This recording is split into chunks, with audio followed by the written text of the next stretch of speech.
నమస్తే, welcome to Nationalist hub. Operation Sindoor తర్వాత ఇప్పుడు భారత టెక్నాలజీతో కూడినటువంటి ఆయుధ సామాగ్రికి విపరీతమైన డిమాండ్ పెరుగుతున్నట్టుగా ప్రస్తుతం మనకు తెలుస్తోంది. అండ్ ఇండియన్ స్టాక్ మార్కెట్స్లో ముఖ్యంగా ఎక్కడైనా యుద్ధం జరిగితే అమెరికాకు సంబంధించిన ఆయుధాల కొనుగోలు ఎక్కువగా పెరుగుతూ ఉంటుంది. బట్ ఈరోజు భారత ఆయుధ సంపత్తి లేదంటే భారత్ వినియోగించిన ఆయుధ సంపత్తికి గిరాకీ పెరిగినట్టుగా తెలుస్తోంది. అసలు ఆ డీటెయిల్స్ ఎంతో కనుక్కుందాం. ప్రస్తుతం అంతా ఉన్నారు బీజేపీ తెలంగాణ రాష్ట్ర అధికార ప్రతినిధి కిషోర్ పోరెడ్డి గారు. కిషోర్ గారు, మనం ఎప్పుడు మాట్లాడుతూ ఉంటాం మిలిటరీ ఇండస్ట్రియల్ కాంప్లెక్స్ అనే మాటని. నిజానికి ఎక్కడ ఏ గొడవ జరిగినా, ఏ యుద్ధం వచ్చినా, ఆఫ్ఘనిస్తాన్ కావచ్చు లేకపోతే సిరియా కావచ్చు, ప్రతి రెండు దేశాల మధ్య యుద్ధం వచ్చినప్పుడు ఖచ్చితంగా అందులో అయితే రష్యా లేకపోతే అమెరికా లబ్ధి పొందుతూ ఉంటాయి. సో ఇప్పుడు ఆపరేషన్ సింధూర్ ఆల్మోస్ట్ ఒక రెండు న్యూక్లియర్ కంట్రీస్ మధ్య ఈ రేంజ్ ఆఫ్ ఎస్కలేషన్ ఇంతవరకు ఇక్కడ జరగలేదు. ఫస్ట్ టైం నాకు తెలిసి రెండు న్యూక్లియర్ కంట్రీస్ మధ్య జరుగుతుంది. ఈ ఎస్కలేషన్ లో ఎవరికి లబ్ధి చేకూరుతోంది? ఆయుధాలకు సంబంధించిన డిఫెన్స్ మార్కెట్ కి సంబంధించిన నంబర్స్ ఏమైనా చెప్తారా? అంటే ఎట్లా ఉండబోతోంది అనేది. సాయి గారు, ముందుగా మీకు అట్లాగే మన నేషనలిస్ట్ ప్రేక్షకులందరికీ నమస్కారం అండి. ఇప్పుడు మనం 4 రోజులు నడిచిన ఆపరేషన్ సింధూర్ ఏదైతే జరిగిందో, మీరు కొన్ని ముఖ్య అంశాలు అందులో మనము నేర్చుకున్నవి, ప్రపంచం మొత్తం కూడా గమనించినవి. ఇండియా, పాకిస్తాన్ మీరు అన్నట్లుగా అణ్వాయుధ దేశాలు. అట్లాంటి అణు బాంబులు ఉన్న దేశాల మధ్య జరిగిన యుద్ధం కాదు ఇది, ఎస్కలేషన్ అనుకోండి, ఒక రకమైన ఎస్కలేషన్, ఫుల్ స్కేల్ వార్ కాదు. ఇందులో మనం 2-3 పాయింట్లు ప్రూవ్ చేశామండి. ఒకటి, పాకిస్తాన్ ఎయిర్ డిఫెన్స్, అంటే మనము స్పేస్ అనగా కానివ్వండి కానీ, బట్ ఎయిర్ ఫోర్స్ ద్వారా మనం చేయగలిగే అటాక్స్ని వారు ఏమాత్రం ఆపలేకపోయారు. అంటే వారు ఎయిర్ డిఫెన్స్ సిస్టమ్స్ అంటారు. మొన్న మీకు హమాస్కి ఇజ్రాయెల్కి, లేదా హెజ్బుల్లాకి ఇజ్రాయెల్కి, హౌతీస్కి ఇజ్రాయెల్కి మధ్య జరిగిన, ఇరాన్కి ఇజ్రాయెల్కి మధ్య జరిగిన దాడుల్లో, ఇజ్రాయెల్ దాడుల్లో ఐరన్ డోమ్ అని ఒక ఎయిర్ డిఫెన్స్ సిస్టమ్ ఇజ్రాయెల్ ప్రయోగించింది. సొంతగా వారు తయారు చేసుకున్న ఎయిర్ డిఫెన్స్ సిస్టమ్ అది. ఇటువంటి క్షిపణులన్నింటినీ కూడా గాల్లో ఉండగానే వాటిని ధ్వంసం చేయడం మనం చూసాం. ఇజ్రాయెల్ మీద అడపాదడపా 1-2 మిజైళ్లు పడడము, చిన్న చిన్న విధ్వంసానికి కారణం కావడము చూసాము. కానీ బట్ కొన్ని వందల్లో వేలల్లో ప్రయోగించిన ఈ మిజైల్స్ని కూడా నిర్వీర్యం చేయగలిగారు గాలిలోనే. ఆ రోజు ప్రపంచమంతా ఏమనుకుంది అంటే, ఏ దేశంతో ఎవరు ఏ యుద్ధంలో ఉన్నా కానీ ఐరన్ డోమ్ లాంటి ఎయిర్ డిఫెన్స్ సిస్టమ్ మనకు ఉంటే బాగుండు కదా, బయట నుంచి ఎవరు అటాక్ చేసినా కానీ మనల్ని మనం రక్షించుకోగలిగే వ్యవస్థ మనకి ఉంటే బాగుండేది కదా అని. కానీ ఈరోజు భారత్ ఈవెన్ ఐరన్ డోమ్ కన్నా కూడా సక్సెస్ఫుల్ ఎయిర్ డిఫెన్స్ సిస్టమ్ మన దగ్గర ఉంది అన్నది ప్రపంచం మొత్తానికి సడన్గా, అన్ఎక్స్పెక్టెడ్గా, ఎవరు ఎక్స్పెక్ట్ చేయలేదు ఇంత నిర్భేద్యమైన ఎయిర్ డిఫెన్స్ సిస్టము మన దగ్గర ఉంటుందని చెప్పి. ఈరోజు ఐరన్ డోమ్ కన్నా బెటర్గా ఉంది మన ఆకాశ్ తీర్ సిస్టము, మన S-400తో కలిపి అన్న విషయము, ఎయిర్ డిఫెన్స్ సిస్టమ్ మన దగ్గర ఉందన్న విషయము ప్రపంచం మొత్తం గమనించిందండి. షాక్ అయింది ఒక విధంగా చెప్పాలి అంటే. అది ఒకటి. రెండవది, మన ఆకాశ్ తీర్ సిస్టమే కానివ్వండి, మన ఎయిర్ డిఫెన్స్ సిస్టమే కానివ్వండి, ఈరోజు ప్రపంచంలో ఉన్న అన్ని సిస్టమ్స్లో కన్నా కూడా బెటర్గా ఉందన్న నిరూపణే కాకుండా, ఇటు పాకిస్తాన్ డిప్లాయ్ చేసిన చైనీస్ ఎయిర్ డిఫెన్స్ సిస్టమ్ ఏదైతే ఉందో, అది మళ్ళీ చైనా వాళ్ళు S-400 ఇట్లాంటి వాటిని కాపీ చేసిన సిస్టమే అయినా కూడా ఏ విధంగా ఎటువంటి ఎయిర్ ఫోర్స్ దాడులను కూడా అది ఆపలేకపోయింది. దాదాపు పాకిస్తాన్ అంటే ఇప్పుడు బట్టలు ఇప్పేసినట్లుగా నంగా అన్న టైప్లో అయిపోయింది కదా ఎయిర్ డిఫెన్స్. అసలు ఇటువంటి రక్షణ లేని పరిస్థితులు మన అటాక్స్కి పాకిస్తాన్లో అన్నది మనం ప్రూవ్ చేశాం. అంటే ఇటు చైనాది, ఇందులో 2 విషయాలు ఉన్నాయండి. మన దగ్గర ఇంతటి ప్రపంచంలోనే బెస్ట్ ఎయిర్ డిఫెన్స్ ఉందనేది ప్రపంచమంతా కొత్తగా కనుగొంది. కానీ ఇంతవరకు చైనా చాలా గొప్పగా అడ్వర్టైజ్ చేసుకుంటున్న తన ఎయిర్ డిఫెన్స్ సిస్టమ్ అసలు దేనికి పనికి రాకుండా పోయింది అన్నది కూడా, అంటే ఒకవేళ కొంటే పైసలు వృధా తప్పించి ఇంకా ఏమీ లేదు ఈ చైనీస్ ఎయిర్ డిఫెన్స్ సిస్టంలో అనేది రెండవది కూడా ప్రూవ్ అయిందండి. ఇక మూడవది, ఇప్పుడు ఏ దేశం అనుకోదో చెప్పండి మీకు, ఈ ఆకాశ్ తీర్, మన బ్రహ్మోస్ మిజైల్స్, S-400 ఈ కాంబినేషన్ మాకు ఉంటే బాగుండు కదా అని చెప్పి ఎన్ని దేశాలు ఈరోజు ఆల్రెడీ లెక్కలు వేస్తూ ఉంటాయో మీరు ఇక మీ ఊహకే వదిలేస్తాను. రెండో విషయం, ఇప్పుడు మనకి యుద్ధం మొదలైందో లేదో, అంటే యుద్ధం అని కాదు, మన ప్రతిచర్య మొదలైందో లేదో, ఈ టెర్రరిస్ట్ స్థావరాలన్నింటినీ ధ్వంసం చేసి వచ్చామో లేదో, తెల్లారేసరికల్లా అంటే 8వ తారీఖు కల్లా ఆల్రెడీ పాకిస్తాన్ నుంచి ఒరిజినేట్ అయిన రిపోర్ట్స్ మన ఈ ఫ్రెంచ్ యుద్ధ విమానాలు ఏవైతే ఉన్నాయో రఫాల్ మన దగ్గర 26 అంతకుముందు కొన్నాము, మళ్ళీ ఇంకొక 26 36 నేవీకి కొంటున్నాం మనం. సో ఆర్డర్ పెట్టాము, ఇంకా వచ్చేది ఉంది అవి. సో ఆ యుద్ధ విమానాలని ఒకటి రెండింటిని మేము పడేసామని చెప్పి, లాస్ట్కి అది ఒకటైంది అనుకుంటాను, పడేసామని చెప్పి మొదటి రోజు పాకిస్తాన్ నుంచి ఒక న్యూస్ వెళ్ళింది. దాని తర్వాత అది అమెరికా, ఇతర పాశ్చాత్య దేశాల్లో, చాలా దేశాల్లో, ఇటు చైనాలోను చాలా పాపులర్గా రఫాల్ని చైనీస్ J-10, J-17 అని చెప్పి యుద్ధ విమానాలు, మళ్ళీ అవి కూడా చైనీస్వే, ఇవి రెండు విధ్వంసం చేశాయి రఫాల్ని అని చెప్పి. కాకపోతే పాకిస్తాన్ డిఫెన్స్ మినిస్టరే మరి చూపియవయ్యా ఎక్కడ పేల్చేశారో, ఏదో ఒక రబ్బుల్ అంటారు కదా, వాటిని ధ్వంసం అయితే కింద ముక్కలు ముక్కలుగా పడిపోతుంది కదా, అదేమన్నా చూపించగలరా అంటే లేదు, ఇండియన్ సోషల్ మీడియాలో ఉంది చూసుకోండి అని చెప్పారు. అంటే నిజంగానే పడేసిండుంటే వాళ్ళు చూపించగలిగేవారు ఎక్కడ ధ్వంసం చేశారు ఏంటి అనేది, కానీ చూపించలేకపోయారు. ఇది ఎందుకు జరిగింది ఈ విధంగా అనంటే, సాయి గారు ఇప్పుడే మీరు అన్నారు మిలిటరీ ఇండస్ట్రియల్ కాంప్లెక్స్ అని చెప్పి. ఇప్పుడు అమెరికా ఒక లార్జెస్ట్ డిఫెన్స్ ఎక్స్పోర్టర్ అండి. ఇప్పుడు చైనా అమెరికాని ధీటుగా మేము ఆయుధాల ఎక్స్పోర్ట్లో మేము వాటితో పోటీ పడుతున్నాము అని అంటున్న సమయం, అఫ్ కోర్స్ రష్యా ఉండనే ఉండింది. ఈ ముగ్గురు పెద్ద దేశాలు ఏది ఆయుధాల ఎక్స్పోర్ట్లో, ఇజ్రాయెల్ కూడా ఉంది 4వ దేశంగా. ఇప్పుడు ఇండియాది చూస్తే పరిస్థితి, ఇప్పుడు మనం రఫాల్ తీసుకొచ్చాము, రఫాల్ సక్సెస్ఫుల్ అయింది అని అంటేనేమో ఇప్పటికే మనము అమెరికావి యుద్ధ విమానాలు కాకుండా మనము ఇటు మిగ్స్ అంతకుముందు, లేకపోతే సుఖాయిస్, ఇవన్నీ 2 రష్యావిను, దాని తర్వాత ఇప్పుడు లేటెస్ట్గా మనము ఫ్రెంచ్ యుద్ధ విమానాలు అంటే రఫాల్తో కొనడం మొదలుపెట్టాము. సో ఇప్పుడు అమెరికావి కాకుండా, అమెరికావి ఎక్కడున్నాయి, F-16లు పాకిస్తాన్లో ఉన్నాయి. అసలు రిపోర్ట్స్ ఏం చెప్తున్నాయంటే F-16లను కూడా ధ్వంసం చేసి వచ్చారు. అంతకుముందు మన పాత మిగ్ ఎయిర్ క్రాఫ్ట్ తోటే మనము బాలాకోట్ స్ట్రైక్స్ అప్పుడు అనుకుంటాను, మనము ఒక F-16ని అప్పుడే ధ్వంసం చేశామన్న రిపోర్ట్స్ వచ్చాయి. ఇప్పుడు కూడా వస్తే ఇప్పుడు ఇది ఏమయ్యేది అని అంటే, ఇటు పాకిస్తాన్ J-10, J-17లు దేనికి పనికి రాకుండా పోయాయి. మన ఇండియాలో ఏమాత్రం విధ్వంసం క్రియేట్ చేయలేని పరిస్థితి మనకి, ఎందుకంటే ప్రూఫ్ మన దగ్గరే తెలిసేది కదా, ఎక్కడైనా ఏదైనా వచ్చి వాళ్ళు అటాక్ చేసి సఫలీకృతం అయి ఉంటే ఈ రోజు మన టీవీ ఛానళ్ళలో అన్నిట్లలో వచ్చేది మనందరికీ తెలిసేది.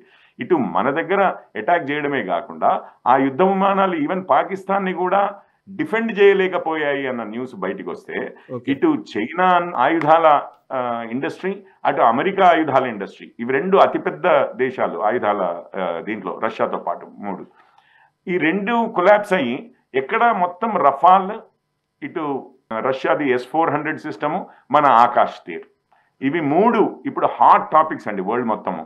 వీటిని కొనడము పెరిగి వారి ఇండస్ట్రీస్ ఎక్కడ తగ్గుతాయో అన్నట్లుగా మొత్తము ఇటు చైనా, అటు అమెరికా రిపోర్ట్స్ కూడా, అంటే మిలిటరీ ఇండస్ట్రియల్ కాంప్లెక్స్ అంటాం కదా, వాళ్ళ సహకారంతో రఫాల్లు పడిపోయాయి, రఫాల్ని కొట్టేశారు పాకిస్తాన్ అని చెప్పి ఒక 4 రోజులు మాత్రం ఉధృతంగా ఇది ప్రచారం చేశారు. మనం తెలుసుకోవాల్సింది ఏంటంటే, ఇది పాకిస్తాన్ ఇండియా మధ్యలో 2 అణుదేశాల మధ్యలో జరుగుతున్న అటాక్సే కావు, కానీ ఇందులో ఓడిపోయినా గెలిచినా ఇండియా పాకిస్తానే కాదు, కానీ చైనా ఇంట్రెస్ట్ ఉన్నాయి, అటు అమెరికా ఇంట్రెస్ట్ ఉన్నాయి, వాళ్ళ ఎకనామిక్ ఇంట్రెస్ట్, డిఫెన్స్ ఇంట్రెస్ట్ కూడా చాలా విస్తృతంగా ఉన్నాయి అన్న విషయం కూడా మనం గమనించాలి. రెండో విషయం ఏంటంటే, ఇప్పుడు పాకిస్తాన్లోనే చైనా డిఫెన్స్ సిస్టమే కానివ్వండి, అటాక్ సిస్టమ్సే కానివ్వండి ఫెయిల్ అవుతే, మరి ఇండో చైనా పరిస్థితులు మనం చూసినప్పుడు ఏ విధంగా మరి అది ఈక్వేషన్ని, అంటే ఆ బ్యాలెన్స్ని ఎట్లా షిఫ్ట్ చేస్తుంది? ఇప్పుడు చైనావి మొత్తం ఫెయిల్ అయిపోయాయి పాకిస్తాన్లో అంటే, మరి చైనాలో మాత్రం అవి సఫలీకృతం అవుతాయా చైనానే వాడితే అన్న ప్రశ్న కూడా వస్తుంది. అది మన ఆర్మ్డ్ ఫోర్సెస్కి ఒక బలం చేకూర్చిన ప్రూఫ్ చేయబట్టి చైనావి నిర్వీర్యం అయిపోయాయి అనేది, అది చైనాకి కూడా డైరెక్ట్గా పాకిస్తాన్లోనే కాదు, చైనాకి కూడా వారి ఆర్మీకి కూడా పెద్దగా మానసికంగా దెబ్బతీసే విషయం చేయబట్టి ఈ దుష్ప్రచారానికి ఒడిగట్టారు. ఇది రెండవ విషయము. ఇక మూడో విషయం ఏంటి, ఈరోజు ఒకప్పుడు అంటే బాంబులు తీసుకుని ప్లేన్లలో పెట్టుకుని వేరే దేశాల్లో వేసి బాంబులు వేసి వచ్చే పరిస్థితులు మనము రష్యా ఉక్రెయిన్ వార్ నుంచి చూస్తున్నాము. ఇప్పుడు అంతా కూడా ఈ 21st సెంచరీ వార్ అంతా కూడా ఎట్లా ఉంది అని అంటే, ఈ అతి చిన్న ఇవి ఉన్నాయి కదా, డ్రోన్స్ ద్వారా అటాక్ చేయడం అనేది. డ్రోన్స్ అయితే వేలకు వేలు, ఇప్పుడు ఈ ఏరోప్లేన్లో ఒక్కొక్కటి జెట్ ఇంజన్లు మన దగ్గర 26 ఉన్నాయంటున్నాం, కానీ మీరు డ్రోన్స్ అయితే 26,000 అయినా కానీ ప్రయోగించగలరు. కరెక్ట్ రైట్, ఎందుకంటే వాటి ఖర్చు తక్కువ, తయారీలో ఎక్కువ సమయం పట్టదు, అండ్ లొకేషన్ని బట్టి అవి స్పెసిఫిక్ లొకేషన్స్ని బట్టి ప్రిసైజ్గా అటాక్ చేయగలుగుతాయి కొలాటరల్ డ్యామేజ్ లేకుండా. రైట్, అట్లాంటివి ఇప్పుడు టర్కీ ఉంది. టర్కీ తన డ్రోన్ సిస్టమ్స్ అన్ని వేల సంఖ్యలో పాకిస్తాన్కి సరఫరా చేసిందని మనము ధ్వంసం చేసే పార్ట్స్ అన్ని చూస్తుంటే, డ్రోన్స్ అన్ని చూస్తుంటే అవన్నీ టర్కీవే అని తెలిసింది. ఇప్పుడు టర్కీ డ్రోన్ సిస్టమ్స్ ఏవైతే ఉన్నాయో వాటి గురించి ప్రపంచంలో చాలా విలువ ఉండేది అంతకుముందు. ఇప్పుడు అవి పూర్తిగా నిర్వీర్యం చేశారు భారతీయులు అన్నది ఇంకొకటి అండి. సో ఈ 4 రోజుల ప్రతిచర్యలు ఏవైతే జరిగాయో ఇండియా పాకిస్తాన్ మధ్యలో, దీంట్లో పాకిస్తాన్ ఓడిపోవడమే కాదు, పూర్తిగా నిర్వీర్యం అయిపోవడమే కాదు, కానీ China, America and Turkey defence industry interest, అంటే వారి భద్రత విషయాల్లో కూడా, ఎస్పెషల్లీ చైనా విషయానికి వస్తే, టర్కీ విషయానికి వస్తే, వారి శత్రువులు అసలు వీళ్ళ దగ్గర ఉన్న స్ట్రెంగ్త్ ఏమీ లేదు, భారత్ ఆల్రెడీ చూపించింది. కాకపోతే భారత్ దగ్గర ఉన్న ఆయుధాలు ఏవైతే ఉన్నాయో, భారత్ దగ్గర ఉన్న ఎయిర్ డిఫెన్స్ సిస్టమ్స్ ఏవైతే ఉన్నాయో, రక్షణ కవచం ఏదైతే ఉందో అది మనం కొనుక్కోగలిగితే అసలు వీరిద్దరివి ఏ విధంగా పనికిరావు, ఏ విధంగా మనల్ని థ్రెటన్ చేయలేవు అన్న డెసిషన్కి ప్రపంచ దేశాలు వస్తున్న తరుణం అండి. ఇన్ని దేశాలు కూడా, మీరు తర్వాత అయినా కానీ ఇదేదో భారత్ని ఫోర్స్ చేసి మనము, ఇంకొక విషయం చెప్తాను ఫైనల్గా, ఇప్పుడు అణు దేశాలు అని అన్నాం, కానీ ఏం చూపించాము ఈ 4 రోజుల్లో అంటే, మీ దగ్గర అణ్వాయుధాలు ఉండొచ్చు గాక, కానీ దాన్ని ప్రయోగించాలి అని అంటే ఏ విధంగా ప్రయోగిస్తారు? ఈ ట్రక్కుల్లో బట్టి భూభాగం మీద నుంచో పంపించేది కాదు కదా, యుద్ధ విమానాల ద్వారా ఇండియా మీదకి రావాలి. కానీ ఇంతవరకు ఒక్క విమానమే కాదు, ఒక చిన్న డ్రోన్లు, అసలు అంత చిన్నవి మనకు రాడార్లకే దొరికినటువంటి డ్రోన్లను కూడా లోనికి రానివ్వకుండా ఆపేశారు కదా. మీరు అణ్వాయుధాలు ప్రయోగించాలన్నా అయ్యే పని కాదు భారతదేశం మీద అన్న మెసేజ్ కూడా మీ దగ్గర ఉండొచ్చు గాక, కానీ ప్రయోగించలేరు అన్న మెసేజ్ కూడా దీని ద్వారా వెళ్ళింది. అందుకనే మనము వాళ్ళ న్యూక్లియర్ బ్లఫ్ని కాల్ చేశాము. అందుకని మోడీ గారు కూడా అన్నారు, మీరు అణ్వాయుధాలు ఉన్నాయి మా దగ్గర అని చెప్పి బ్లాక్మెయిల్ చేస్తే నడవదు, అది కూడా ప్రూవ్ చేశాము. సో ఈ చేంజ్డ్ 21st century వార్ఫేర్లో అసలు ఈరోజు best defence system, offence systems ఉన్నాయి అని అంటే ఇండియా దగ్గర ఉన్నాయి అన్నటువంటి మెసేజ్ ప్రపంచానికి పోయిందండి. మీకు సాయి గారు ఒక ఎగ్జాంపుల్ చెప్పేసి వదిలిపెట్టేస్తాను. ఓకే, మొన్న AI, ఆర్టిఫిషియల్ ఇంటెలిజెన్స్ అంటే ప్రపంచం మొత్తంలో ఏ దేశం అయితే ఆర్టిఫిషియల్ ఇంటెలిజెన్స్ లో ముందుంటుందో రాబోయే సమయంలో వారే ఎకనామిక్ డామినెన్స్, ఇటు మిలిటరీ డామినెన్స్ వారి దగ్గరే ఉంటుంది అన్న ఆలోచన ప్రపంచంలో ప్రతి ఒక్కరూ చేస్తున్న సమయంలో సడన్ గా ఒక కంపెనీ DeepSeek అని చైనాలో వచ్చింది, ఒక కొత్త AI ఇంజిన్ ని రిలీజ్ చేసిందండి. చాలా అతి తక్కువ ఖర్చుతో తయారు చేసిన అది ప్రపంచ మార్కెట్లోనే కుదిపేసింది. అమెరికాలో చాలా టెక్నాలజీ కంపెనీలవి 20% పడిపోయింది స్టాక్ మార్కెట్, వారి స్టాక్ విలువ, right, stock prices. Even Google, దాని తర్వాత ఎన్విడియా, ఇట్లాంటి కంపెనీల స్టాక్ ప్రైసెస్ని కూడా కుదేలు చేసిన సమయం అది. ఏది ఆర్టిఫిషియల్ ఇంటెలిజెన్స్ మీద విపరీతంగా ఇన్వెస్ట్ చేసిన మైక్రోసాఫ్ట్, ఇట్లాంటి వాటన్నిటిని. ఆ DeepSeek మూమెంట్ అంటారు, అంటే చైనా ఎంతో దూరంలో లేదు, అసలు యాక్చువల్లీ చైనా అమెరికాతో ఆర్టిఫిషియల్ ఇంటెలిజెన్స్ పోటీ పడగలదే కాదు, అసలు బీట్ చేయగలదేమో అన్నటువంటి ఆలోచన ప్రపంచంలో కలిగిన తరుణం అది కొద్ది నెలల క్రితమే. ఈరోజు అట్లాంటి DeepSeek మూమెంటే మనం డిఫెన్స్లో చూపించామండి. అసలు ఇంతవరకు అమెరికా, చైనా ఇట్లాంటి దేశాలు అగ్రగాములుగా ఉన్నాయి, ఈవెన్ రష్యా అని అనుకుంటే, ఈవెన్ రష్యా కూడా ఉక్రెయిన్ నుంచి వస్తున్న డ్రోన్ల వల్ల కొంత నష్టపోయింది. కానీ ఈరోజు భారత్ అండ్ ఇజ్రాయెల్ కూడా కొన్ని క్షిపణులు ఇజ్రాయెల్లో ల్యాండ్ అయ్యాయి, కానీ ఇరాన్ నుంచో లేకపోతే హౌతీస్ నుంచో, హెజ్బోలా నుంచో, వీళ్ళ దగ్గర నుంచి అటాక్ చేసిన హమాస్ నుంచో.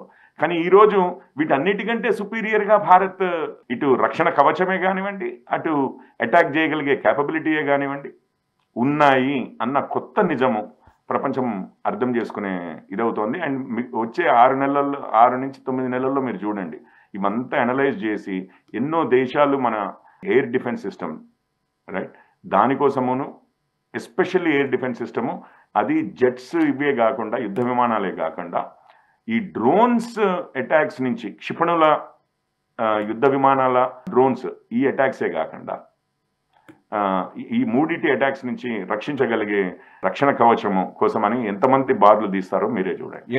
Yes sir, thank you very much Kishore గారు, thank you very much. So చూసారు కదా, అది ఆయుధ సామాగ్రి లేదా ఆయుధ సంపత్తి విషయంలో కేంద్ర ప్రభుత్వం గత 10 ఏళ్లలో చేసిన కృషికి ఈ ఆపరేషన్ సింధూర్ దాన్ని డిస్ప్లే చేయగలిగే ఒక సందర్భంగా కూడా భావించాల్సిన సందర్భం అని అనిపిస్తోంది. సో దీని తర్వాత జరిగే పరిణామాలు ఏ విధంగా ఉంటాయి, నిజానికి మన డిఫెన్స్ ఇండస్ట్రీ ఎంత మేర పెరుగుతుందనేది let's wait and see. And ఈ వీడియోని ఎక్కువ మందికి షేర్ చేసే ప్రయత్నం చేయండి. మనసా వాచా కర్మణ దేశ హితం కోసం పరితపించే నేషనలిస్ట్ గ్రూప్ ఆఫ్ ఛానల్స్ ని సబ్స్క్రైబ్ చేసుకుని జాతీయవాద జర్నలిజాన్ని ప్రోత్సహించండి. Thank you very much. ఈ వీడియో మీకు నచ్చినట్టయితే లైక్ చేయండి, 10 మందికి షేర్ చేయండి. అలాగే కామెంట్ల రూపంలో మీ అభిప్రాయాలను మాతో పంచుకోండి. Nationalist hub group of channels ను సబ్స్క్రైబ్ చేసుకుని తెలుగునాట జాతీయవాద జర్నలిజాన్ని ప్రోత్సహించండి. ఈ వీడియో కింద ఉన్న బెల్ ఐకాన్ పై క్లిక్ చేయడం మర్చిపోవద్దు.